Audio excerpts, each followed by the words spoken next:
Hi everyone, and welcome to the episode 7 of the research methodology and also part 4 of how to write a research paper.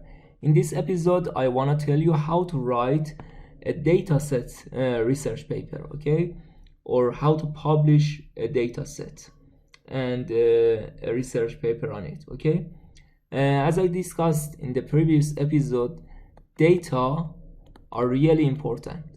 Especially these days that artificial intelligence and its leading subtypes, machine learning and deep learning and many other algorithms are very useful and also spreading in many aspects of our life. Okay, so the main stream for the input of these algorithms are data.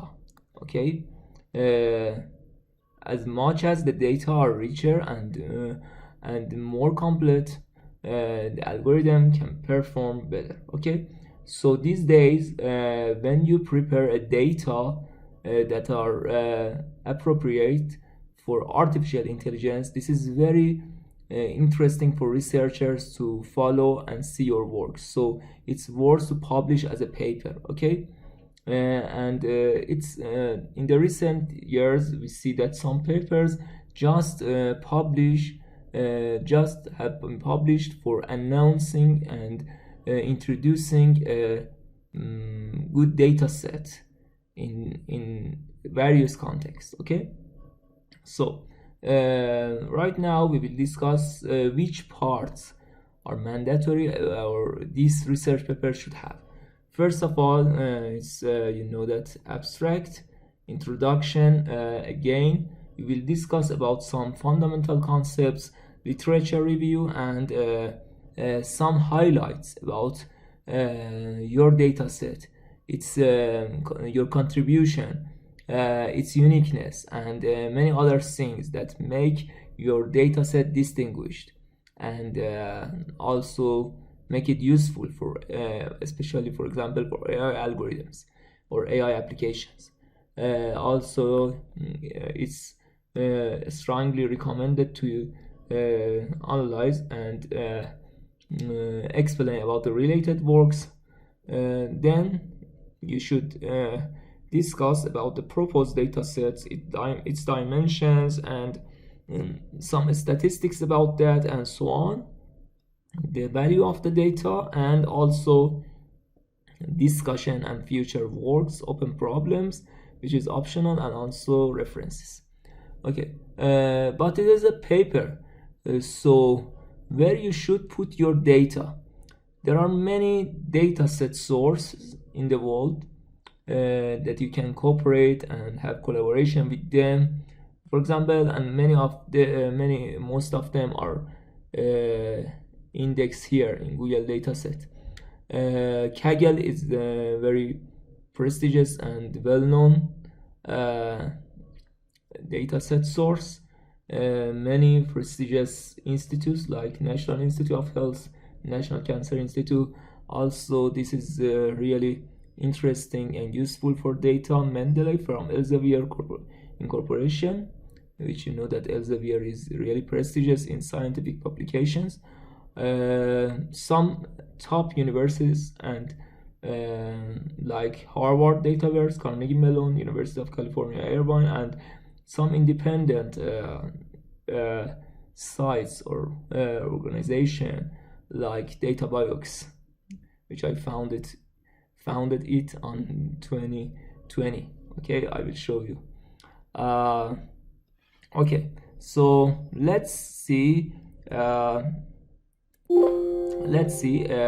some data sets. Okay, as I told to you, you can before analyzing the papers on data, let me show you how to put your data on, for example, Mendeley. Okay,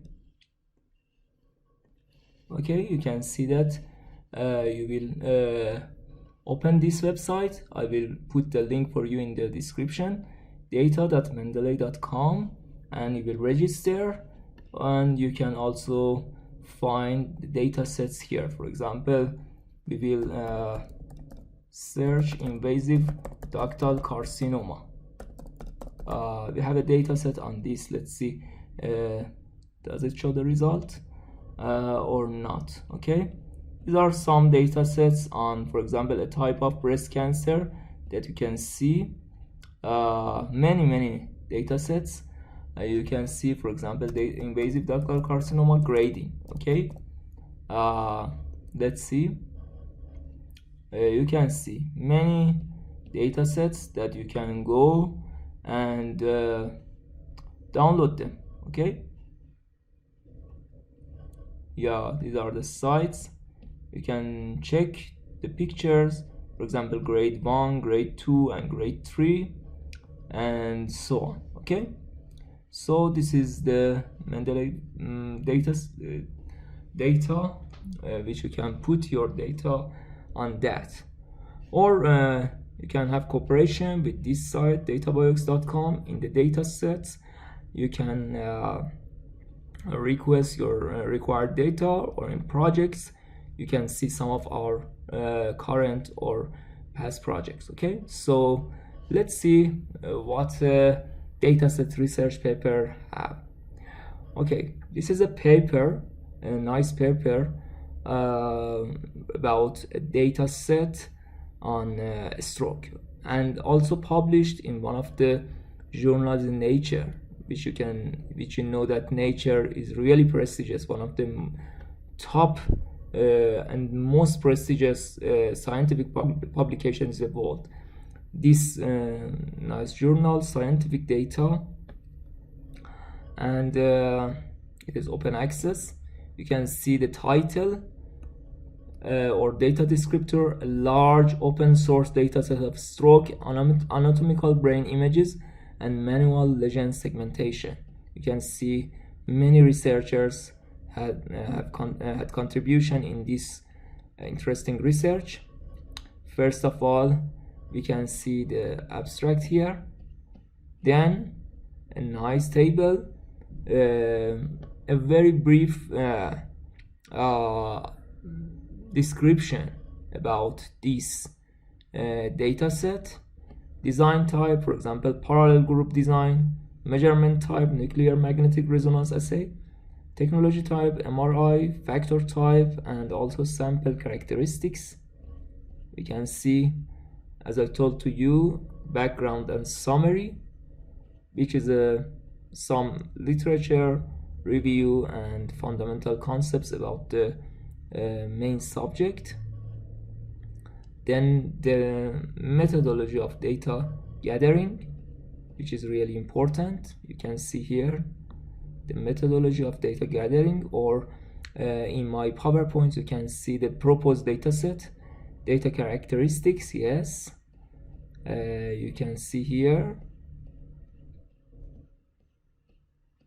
and I strongly suggest you, when you are publishing a dataset research paper, put some pics and photos from your dataset, which will encourage the readers or researchers who follow your work to read your paper carefully and follow your works. Okay, these are some data sets, these are some tables describing about data, and also some other pics, really nice and interesting.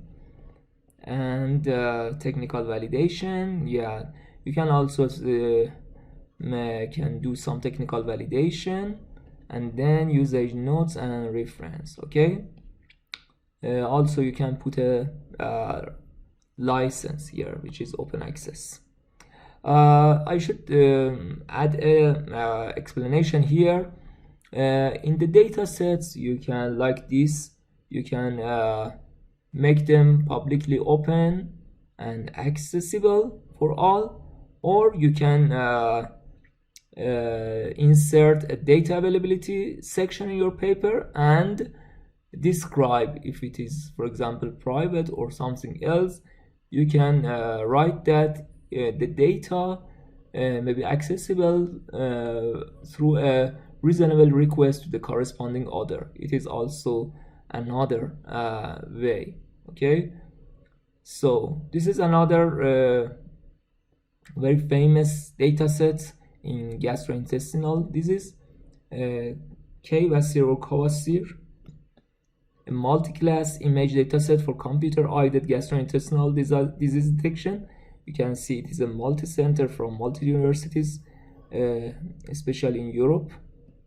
This is really successful dataset in GI, gastrointestinal, for AI applications. And you can see, first of all, abstract, again some introduction and literature review.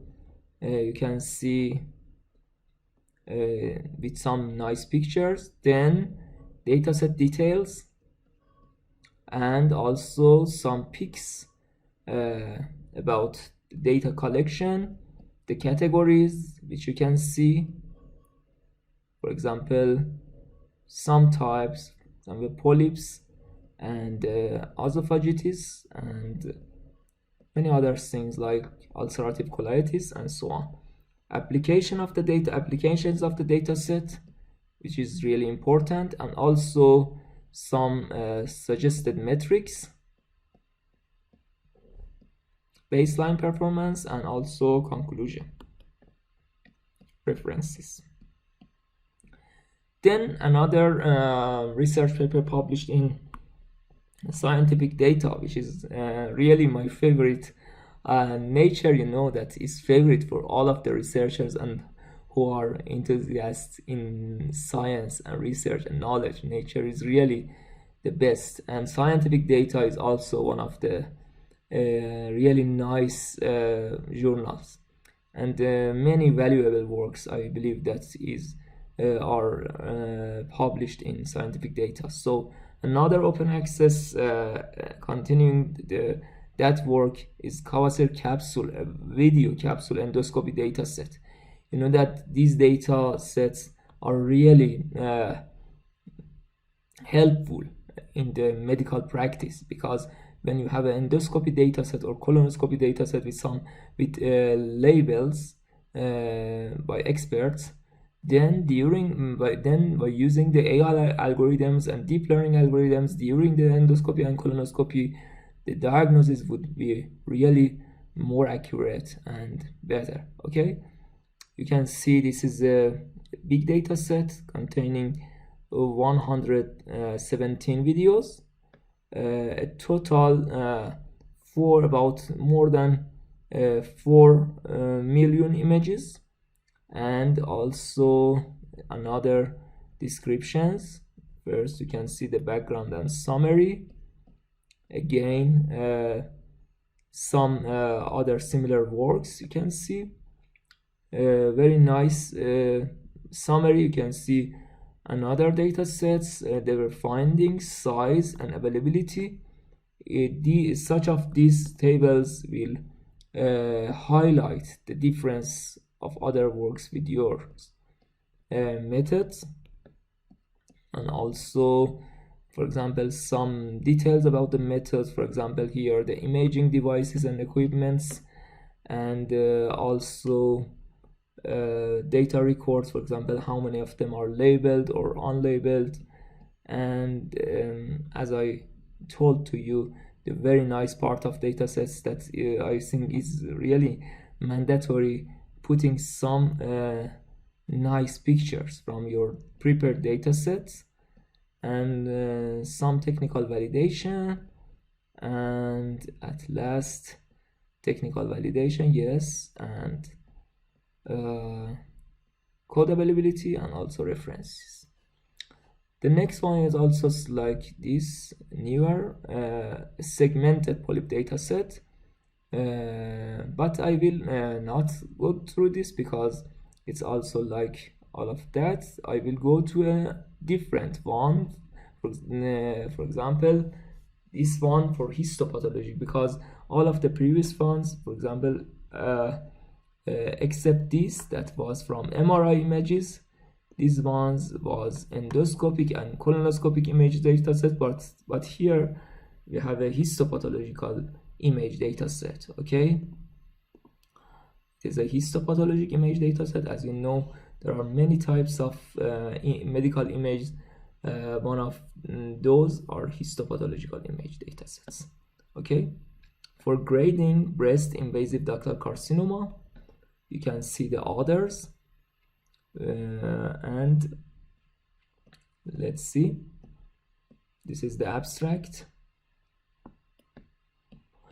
Introduction, for example, giving some literature about breast cancer, its mortality rate, survival rate, and so on. Some pics from the dataset, table of summary of structure and also some dimensions and a specification about the dataset. For example, about 100 images in JPEG format, in RGB color and resolution, size, and so on. And the naming of the files, which will help you to get more familiar with the dataset, and also the number of each labels in the datasets. And here you can see the methodology, which you have also seen in another discussed words. Okay, and discussion and references. Okay, when you see such of these datasets that are publicly available, for example, this data is available on Mendeley and also DataBiox. When you download this data, for example, you have CDs. These are the labels, grade 1, 2, 3. For example, you can see these are grade 1. We have 4 magnification level. For example, if you will open 4x, you can see that these are all grade 1 of breast cancer invasive ductal carcinoma with 40x magnification level. Okay, also grade 2 and 3 or so on. Okay, so great. I hope that this short episode was also useful and informative for you. If you had any questions regarding this and also previous episodes, feel free to contact me and kindly introduce this. If you like these videos, please introduce it to your colleagues and friends who are interested. Hope see you in the next videos, and bye.